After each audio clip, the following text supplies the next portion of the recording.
오늘은 7월 17일입니다. 수요일입니다. 새벽 예배 나오시는 우리 성도님들을 환영합니다. 말씀 나누기 전에 공동기도 제목으로 기도하시겠습니다. 배옥준 집사의 뇌졸중을 치료해 주십시오. 언어가 회복되고 오른쪽 팔다리에 힘이 생겨나도록 해주십시오. 과간나 집사를 치료해 주십시오. 권하자 집사가 다시 걷도록 해주십시오. 이승학 성도의 뇌종양 치료가 잘 되게 해 주십시오. 권현민 형제를 치료해 주십시오.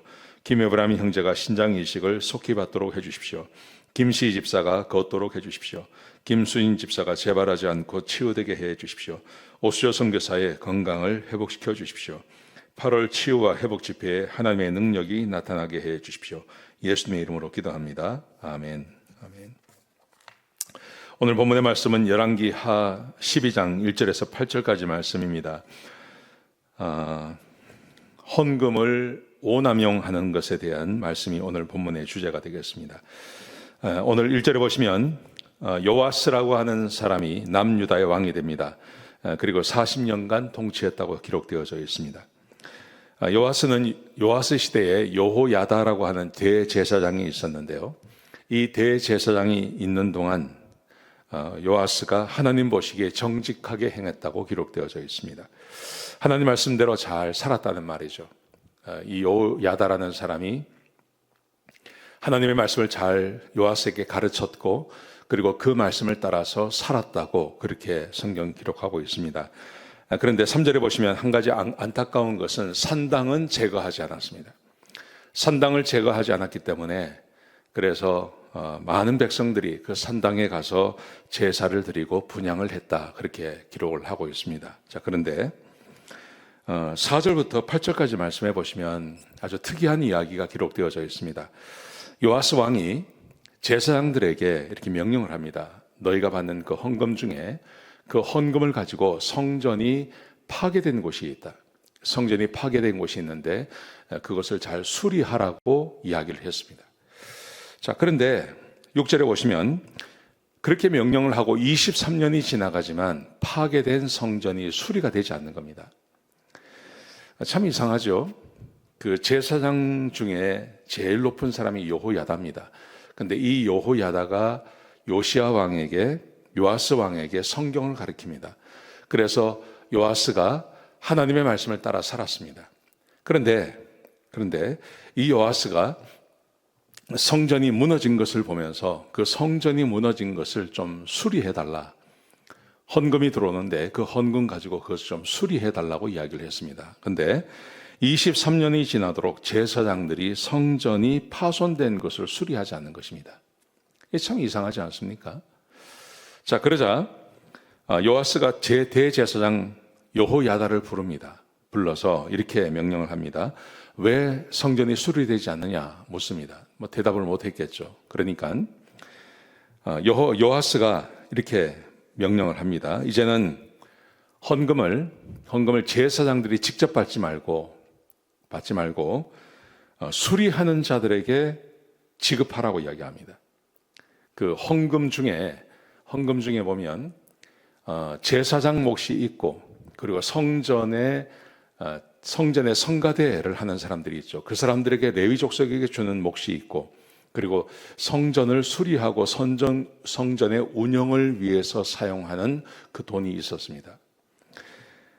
근데 그 성전을 수리를 하기 위해서 사용하는 그 돈은 제사장들이 직접 받지 말고 그것은 수리하는 사람들에게 직접 주라고 명령을 합니다. 그렇게 되니까 이제 성전이 조금씩 이제 수리가 되기 시작하는 것이죠. 아마도 이것은 이 요아스 시대에 그 백성이 헌금이 부족했던 것 같아요. 헌금이 부족하니까 성전을 수리하고 성전을 아름답게 꾸미는 데는 돈을 사용하지 않고 이것을 아마도 제사장들의 삶을 위해서 썼던 것 같습니다. 제사장들이 그렇게 했던 것 같습니다. 이것은 어떻게 보면 헌금의 오남용이라고 할 수 있겠습니다. 헌금을 잘못 사용하는 것이죠. 그때나 지금이나 마찬가지라고 생각합니다. 이렇게 이런 예도 있지만 느헤미야 때 같은 경우는 이렇습니다. 느헤미야 시대에 느헤미야가 바벨론에 있다가 오지 않습니까? 그래서 성벽을 52일 만에 지었습니다. 그리고 수문학 광장에 이스라엘 백성들 전체가 모여서 하나님 앞에 여러 가지 다짐을 합니다. 도장을 찍고 이런 일을 하죠. 그 중에 하나가 이겁니다. 우리가 성전을 버려놓지 않겠습니다. 성전에다가 마땅히 드려야 할 11조를 드리겠습니다. 그래서 성전이 버림받지 않도록 하겠습니다. 라고 하는 그런 다짐을 해요. 그러니까 이때 성전에 헌금이 풍성하게 들어오지 않았다는 말이죠.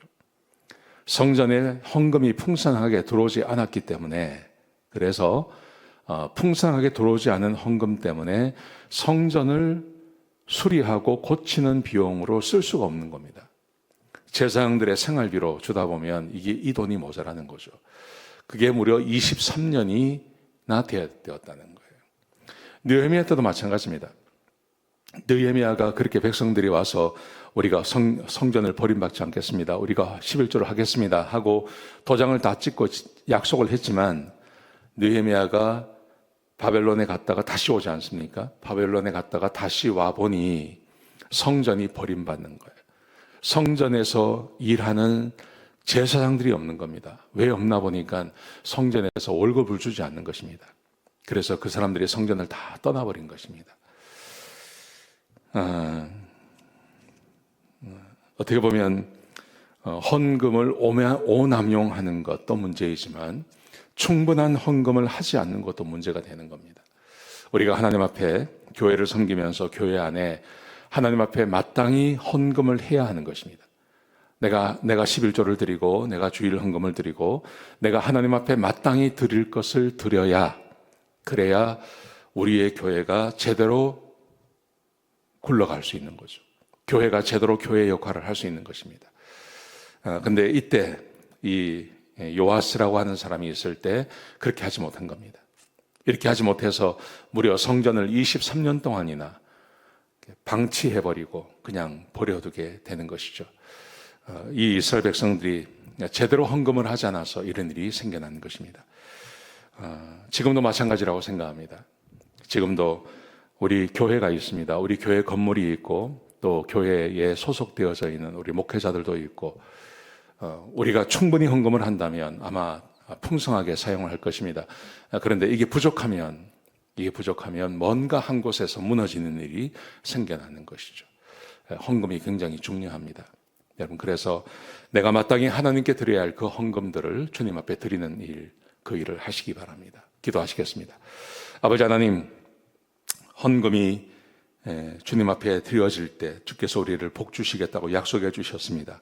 하나님, 우리 사랑하는 성도님들 마음을 다해서 헌금하게 하시고 충분히 교회에 채워지게 하시고, 그리고 교회가 운영되어지고 우리 교회가 해야 할 일들을 충분히 할 수 있도록 인도하여 주옵소서.